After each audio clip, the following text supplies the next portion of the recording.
Once hell reigned over the world. Dictatorship swallowed the earth. Annehmen wir wieder den Vorstein, genau wie die Väter einst auch Deutschland nicht des Selbst erhielten, sondern selbst nicht schaffen.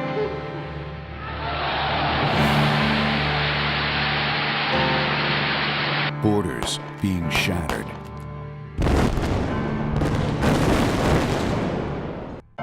Thousands of lives lost to save the lives of many.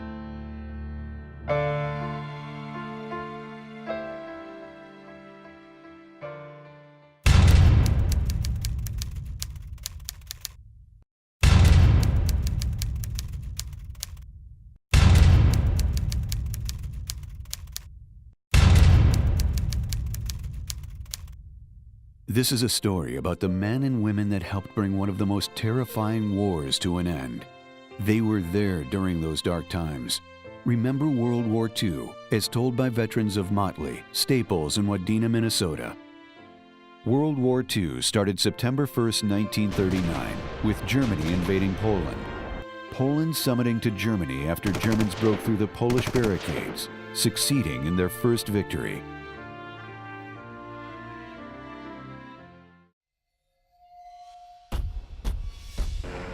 December 7th, 1941, Japan makes a surprise attack on the American naval base at Pearl Harbor in Hawaii, declaring war on Britain and the United States.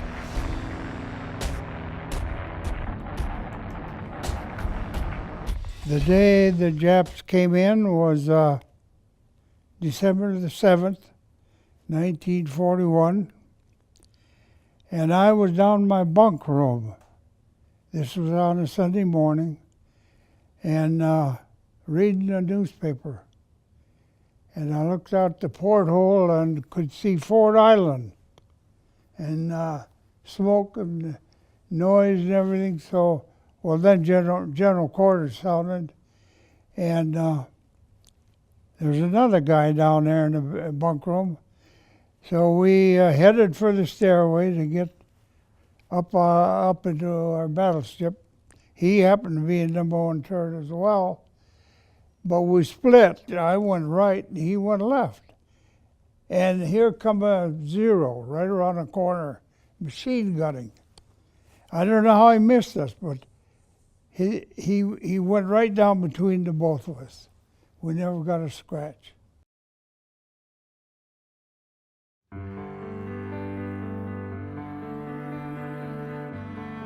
May 1942, Japanese Admiral Isoroku Yamamoto sought to draw the U.S. Pacific Fleet into a battle.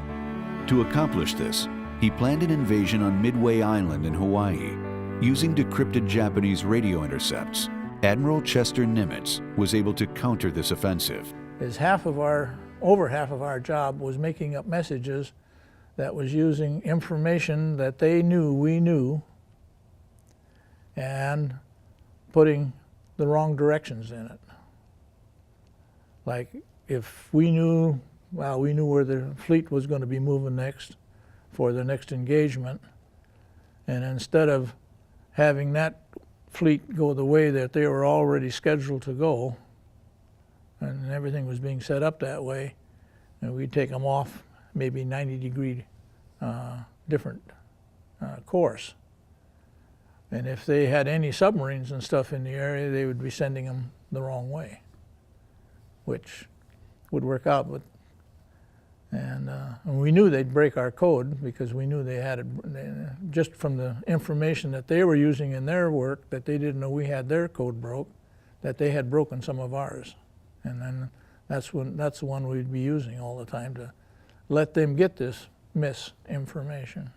We called it schoolgirl letters. So on June 4th, 1942, 3 U.S. aircraft carriers, USS Enterprise, USS Hornet, and USS Yorktown, attacked and sank 4 Japanese carriers, forcing Yamamoto to withdraw. I was on the USS Hornet CV-12, they called it. It was the second Hornet. The first one was sunk. And we had SB-2C dive bombers and Hornets, and the fighter planes were, and then we had some F-4Us with the gull wing like that, but it was mostly Hornets, and they were fast fighter planes. And that ship was about 5 city blocks long. You put that in one of our towns up here and it would, you couldn't see the town. We had a crew of 5,000 people, sailors, and that included the pilots too. This marks the turning point in the Pacific War. On June 6, 1944, American soldiers landed on the beaches of Normandy. Facing heavy resistance, the American, British, and Canadian forces still managed to establish a foothold on the continent of Europe. The liberation of Europe came at a heavy price for the veterans of Staples. Hitler had convinced himself that the alliance between Britain and France and America in the western sector of Europe was not strong enough, and that a major attack would break up the alliance. Therefore, he ordered a massive attack against what were primarily American forces in Northern Europe. The Battle of the Bulge started on December 16, 1944. It was the last major Nazi offensive against the Allies in World War II. As for Ray Nicholson, the Battle of the Bulge will be a memorable battle. Our first engagement was Battle of the Bulge in Belgium. When we were attached to the 9th Armored Division. And as a result, we were their air protection for the 9th Armored.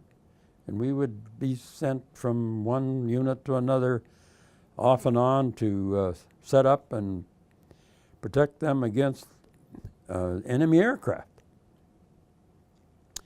Well, the Battle of the Bulge was in the enemy's favor because it snowed and was cold and overcast, and as a result, the enemy fared very well.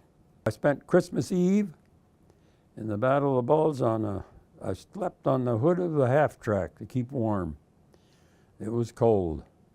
And we had to have our half-tracks running because our radios were dependent on having the batteries completely fully charged to power the radio because that was our lifeline. Allies prevailed at the Battle of the Bulge, but for Ray, the war was far from over.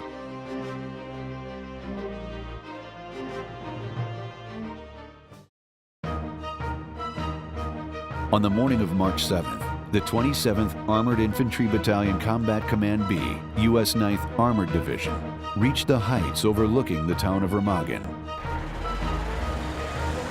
As American troops moved into the town, they expected the bridge to be blown up by the Germans before it could be captured. We got to the Rhine River and the German troops were retreating across the river. I saw them. They were running double time, fast as they could go. And most of them had left their equipment behind and were just running for their lives across that railroad bridge is what it was, a double-track railroad bridge across the Rhine River. I had to supply my platoon, had a whole platoon, D battery, was across the river, and I had to supply the fuel and food and ammunition for my platoon. So I made several trips with a weapons carrier across that bridge on the railroad ties. Well, finally our 9th Armored Engineers laid down 2 huge pontoon bridges. So we had two-way traffic, and I saw an M1 tank go across that pontoon bridge, and I couldn't believe how that worked.